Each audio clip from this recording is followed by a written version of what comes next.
अस्सलामुअलैकुम। Don news के साथ मैं हूं मिस फलाकारी। हेडलाइंस आपने मुलाहिज़ा की। खबर आपको नहीं कि लाहौर की इंसदादे दहशतगर्दी अदालत ने 9 मई मुकदमात में फवाद चौधरी और शाह महमूद कुरैशी की अबूरी जमानत अदम पेशी पर खारिज कर दी हैं। मजीद जान लेते हैं डॉन न्यूज़ के नुमाइंदे राना बिलाल से। राना बिलाल, क्या पेशरफ सामने आई है, आगाह कीजिएगा।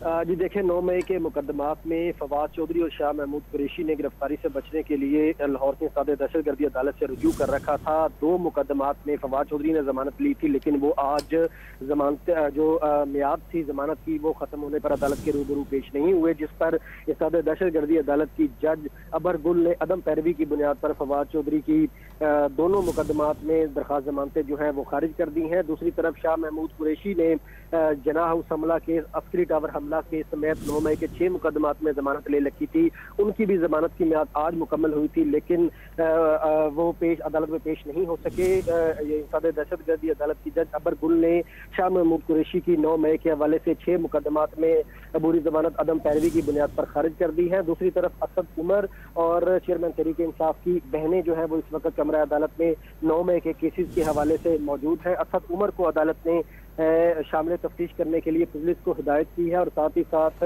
जो चेयरमैन तहरीक इंसाफ की बहनें हैं उज़मा खान और अलीमा खान, उनकी हाजिरी जो है वो अदालत ने मुकम्मल कर ली है। और अभी 9 मई के हवाले से मुख्तलिफ मुकदमात की समाअत इंसदादे दहशतगर्दी अदालत में जारी है। बहुत शुक्रिया आपका राना बिलाल।